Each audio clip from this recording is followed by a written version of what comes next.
Finale week வந்துருச்சு. நம்ம top 6 contestants பற்றி எனக்கு எனக்கு எனக்கு தெரிஞ்ச பாயிண்ட்ஸ், அதாவது நான் அவங்கக்கிட்ட என்ன பாசிட்டிவ்ஸ் நோட் பண்ணியிருக்கேன், நான் அவங்கக்கிட்ட என்ன நெகட்டிவ்ஸ் நோட் பண்ணியிருக்கேங்கிறத சொல்கிறேன். இது பியூர்லி என்னோட ஒப்பீனியன். இது கண்டிப்பாக உங்கள் கூட மேட்ச் ஆகணும்னு எந்த அவசியமும் கிடையாது. ஸோ ப்ளீஸ் அண்டர்ஸ்டாண்ட் பண்ணிக்கோங்க. ஃபஸ்ட்டு வந்து நான் ஜாக்லின் கிட்டேருந்து ஸ்டார்ட் பண்ணுறேன். ஜாக்லின் வந்து ஒரு நல்ல ஃபைட்டர், செம்ம ஹார்ட் ஒர்க்கர். டே 1லேருந்து இன்னி வரைக்கும் ஒரு நாள் கூட டல்லாகி ஒதுங்கினதோ, அழுதுட்டு கேம் ஆடாமல் இல்லை ரொம்ப சிம்பத்தி க்ரியேட் பண்ணுறது எதுவுமே கிடையாது. அவங்க ஒரு விக்டிம் கேம் ப்ளே பண்ணது கிடையாது. எப்பயுமே ஒரு நல்ல ஃப்ரெண்டாக இருந்திருக்காங்க. மேபி இவங்களில் நான் வந்து ஒரு ரொம்ப கம்ஃபர்டபுளான பர்சன், ஒரு பழகிறதுக்கு கம்ஃபர்டபுளான பர்சன் அப்படின்னு நீங்கள் கேட்டிருந்தீங்கன்னா நான் ஜாக்லினை சொல்லுவேன். ஏன்னா நீங்கள் ஈஸியாக பழகிடலாம் அவங்கக்கிட்ட. ஒரு நம்மளோட எல்லா எமோஷன்ஸையும் அவங்கக்கிட்ட காட்டலாம், அவங்களும் காட்டுவாங்க. ஸோ நல்ல கேமர். அவங்க நிறைய பேர் சொல்கிறாங்க ஜாக்லின்லாம் என்ன டாஸ்க் பண்ணியிருக்காங்கன்னு. அந்த பொம்மை டாஸ்க்கை மறந்துட்டாங்க போல இருக்கு. எவ்வளோ டிட்டர்மினேஷனோட மஞ்சரிக்கு கொடுத்த வாக்கை காப்பாற்றுறதுக்காக உட்காந்துருப்பாங்க. ஸோ அதை மறந்துட்டு தான் எல்லோரும் பேசிகிட்டு இருக்காங்க அப்படின்னு நான் நினைக்கிறேன். நெகட்டிவ் சொல்ல போனால், ஜாக் என்னோடய ஃபஸ்ட்டு ஃபேவரட் இல்லைன்னா கூட ஜாக்லின் கிட்ட சத்தியமாக எனக்கு ரொம்ப பெரிய நெகட்டிவ்ஸ் நான் பார்த்ததில்ல. எனக்கு ஏன் அவங்க ஃபஸ்ட் ஃபேவரட்டாக ஆகாமல் போனாங்க அப்படின்னா, ஒரு காரணம் கேட்டிங்கன்னா, அவங்க ஹோஸ்ட் கிட்ட காட்டுற எக்ஸ்ப்ரெஷன்ஸ். ஹோஸ்ட் பேசிகிட்டு இருக்கும்போது உதடு எப்படி சுழிச்சிட்டு ஒரு பக்கமாக அப்படி சுழிப்பாங்க. அது வந்து எனக்கு ரொம்ப ஹோஸ்ட்டை டிஸ்ரெஸ்பெக்ட் பண்ணுற மாதிரி இருக்கும். ஸோ மேபி அதனால தான் அவங்க எனக்கு ஃபஸ்ட்டு ஃபேவரட்டாக ஆகாமல் போனாங்க அப்படின்னு நான் எப்போவுமே நினப்பேன். அதுக்கு அடுத்தது பார்த்திங்கன்னா, நம்ம ரயனோட பாசிட்டிவ்ஸ்ன்னு பார்த்தீங்கன்னா, ரயன் ஒரு டாஸ்க் பேஸ்ட், செம்மையாக அனலைஸ் பண்ணுவார். அவர்கிட்டருந்து தப்பிக்கவே முடியாது, அவரை ஏமாற்றவும் முடியாது. ஒரு பொதுவாக லேடிஸ் தான் எல்லாம் மைன்யூட் டீட்டெயில்ஸ் வேறு போய் கண்டுபிடிப்பாங்க. ஸோ அதுக்கு மிச்சமாக கண்டுபிடிப்பார் ரயன். ஸோ அது அவரோட பாசிட்டிவ்ஸ். நெகட்டிவ்ஸ் என்னென்னா, கொஞ்சம் தற்பெருமையும் தலைக்கடமும் அவருக்கு ரொம்ப ஜாஸ்தி. அப்புறம் என்னென்னா, ரொம்ப நாள் வந்து இண்டிவிஜுவல் கேம் விளையாடாமல் சௌந்தர்யா ஜாக்லினோட ஷேடோலேயே ட்ராவல் பண்ணிட்டாரு. கடைசி ஒரு 2 வீக்ஸ் இண்டிவிஜுவல் கேம் விளையாடிட்டு ஃபஸ்ட்டாக வரணும்னு ஆசைப்படுறாரு. ஸோ அதுதான் அவரோட நெகட்டிவ்னு நினைக்கிறேன். அடுத்தது வந்து விஷாலை கேட்டிங்கன்னா, எனக்கு வந்து விஷால் ஒரு நல்ல சோல், நல்ல பையன் அப்படின்னு தோணும். ஏன்னா சும்மா இல்லை, அந்த பையனை வீட்டில் உள்ள எல்லா பாய்ஸ்க்கும் பிடிச்சிருக்கு, எல்லா கேர்ள்ஸ்க்கும் பிடிச்சிருக்கு அப்படின்னா ஏதோ ஒன்று இருக்க போய் தான் எல்லாருக்கும் பிடிச்சிருக்கு. ஸோ கண்டிப்பாக அவன் ஒரு நல்ல பையன். அண்ட் டாஸ்க்ஸ்லாம் நல்லா விளையாடுற பையன் தான். அப்புறம் என்னென்னு கேட்டிங்கன்னா, சில பேரை பிடிக்கும், சில பேர்கிட்டேருந்து எனக்கு ஒரு பாசிட்டிவ் வைப்ரேஷன் கிடைக்கும். அது எனக்கு விஷால்கிட்ட கிடச்சிருக்கு. அதனால விஷாலை பிடிக்கும். அண்ட் நெகட்டிவ்ஸ் என்ன அப்படின்னு பார்த்தீங்கன்னா, ரொம்ப சைலண்ட் பிளேயர். கொஞ்சம் கூட வந்து ஒரு அக்ரெசிவாக விளையாட மாட்டார். எப்பயுமே வந்துட்டு ரொம்ப சட்டிலாகவே விளையாடுவார். அப்புறம் என்னென்னா, முத்து அந்த கொரியன் பேக்கரின்னு மார்க் பண்ணது, சௌந்தர்யாவை கொஞ்சம் மார்க் பண்ணது, அப்புறம் இந்த கேர்ள்ஸ் விஷயத்தில் கொஞ்சம் கேமை விட்டுட்டார். நியாயப்படி அவர் வந்து ஓப்பனாக ஃபோரமில் அப்பாலஜி கேட்டப்பறம் அதை பற்றி மென்ஷன் பண்ணக்கூடாது. பட் நான் ஒருத்தரோட பாசிட்டிவ்ஸ் நெகட்டிவ்ஸ்ன்னு சொல்லும்போது அதை மென்ஷன் பண்ணலைன்னா எல்லோரும் என்னை அடிக்க வருவாங்க. அதுக்காக தான் நான் அந்த இடத்துல அதை சொல்கிறேன். எனக்கு உண்மையிலே அதை சொல்கிறதுல உடன்பாடு இல்லை. அதுக்கு அடுத்து பார்த்திங்கன்னா, பவித்ரா கேட்டிங்கன்னா, ரொம்ப காம் அண்ட் கம்போஸ்டான பொண்ணு. எந்த ஒரு புல்லிங்கோ ப்ரொவோக்கிங் ஆக்டிவிட்டீஸோ பவித்ரா கிட்ட கிடையாது. எப்போவுமே வாய்ஸ் ரைஸ் பண்ண மாட்டாங்க. எப்பயாச்சும் கோவம் ரொம்ப தான் கத்துவாங்க. ரொம்ப காமாகவே இருப்பாங்க. அதுதான் பவித்ராவோட positives.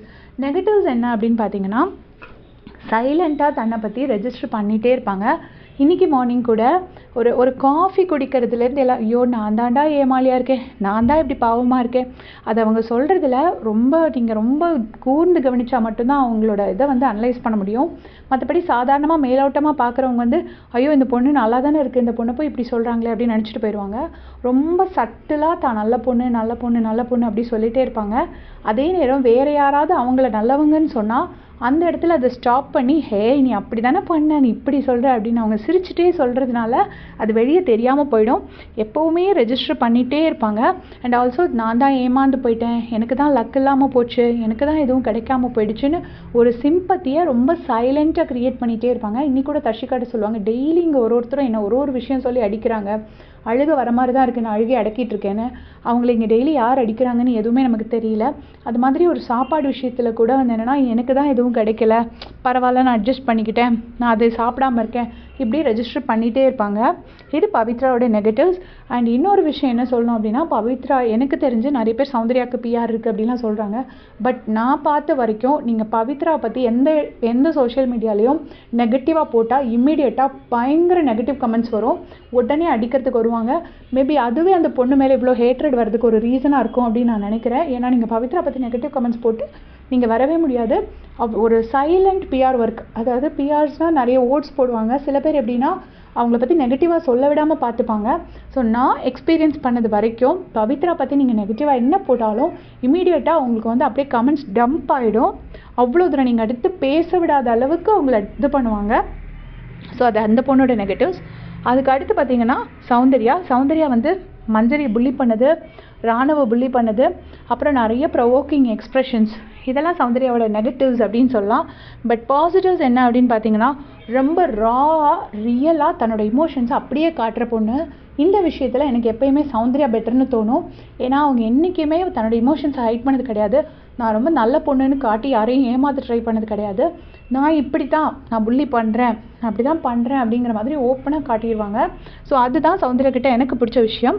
And last but not least முத்துக்குமரனை ஏன் பிடிக்கும்னு கேட்டால் ரீசன் என்னால் சொல்லி முடிக்க முடியாது, சொல்லிகிட்டே போகலாம். எப்பயுமே அடுத்தவங்க மனசு நோகாமல் பேசுகிறது, ஒரு நல்ல கேமர், நல்ல அறிவாளி, நல்ல அன்பான பையன், பயங்கர மெமரி. அப்புறம் என்னென்னா தன்னால் யாருமே பாதிக்கப்பட்டுறக்கூடாது, தன்னால் யாருமே அஃபெக்ட் ஆகிடக்கூடாதுங்கிற ரொம்ப உயர்ந்த குணம், யாரையுமே கஷ்டப்படுத்தாத ஒரு குணம். இப்படி நான் அடிக்கிட்டே போகலாம். இருந்தாலும் முத்து பற்றி நான் நிறைய சொல்லியிருக்கேன், அதனால் நான் இதோடு ஸ்டாப் பண்ணுறேன். அண்ட் நெகட்டிவ்ஸ் அப்படின்னா நான் 2 விஷயம் பார்த்துருக்கேன். ஒன்று வந்து அவர் கேப்டனாக இருக்கும்போது அவர் சொல்லியிருப்பார், அவர் கூப்பிடும்போது எல்லோரும் வரலங்கும்போது என்னென்ன சொம்ப நினச்சிங்களா அப்படின்னு சொல்லியிருப்பார்.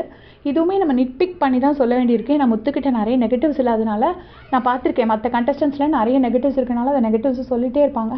முத்துக்கிட்ட வந்து நெகட்டிவ்ஸ் அதிகம் இல்லாதனால ஒன்றும் இல்லாத விஷயத்தெல்லாம் பிடிச்சி நெகட்டிவ்னு சொல்லிட்டு இருப்பாங்க. அப்புறம் செகண்ட் திங் வந்து டிடிஎஃப்பில் அவர் அலையன்ஸ் போட்டு விளையாண்டது கொஞ்சம் பதட்டப்பட்டுட்டார். அதை பண்ணாமல் இருந்திருந்தால் ஒரு க்ளீன் நேமோடையே அவர் வந்திருக்கலாம். பட் இட்ஸ் ஓகே, ஒரு கண்திருஷ்டி பட்டது மாதிரி அவர் அந்த மாதிரி ஒரு பண்ண வேண்டியதாகி போச்சு. ஸோ டிடிஎஃப் அலையன்ஸ் போட்டது அது 2 முத்துக்குமரனோட தப்பு. இதுதான் டாப் 6 பற்றி என்னோட அனாலிசிஸ். உங்களுடைய கமெண்ட்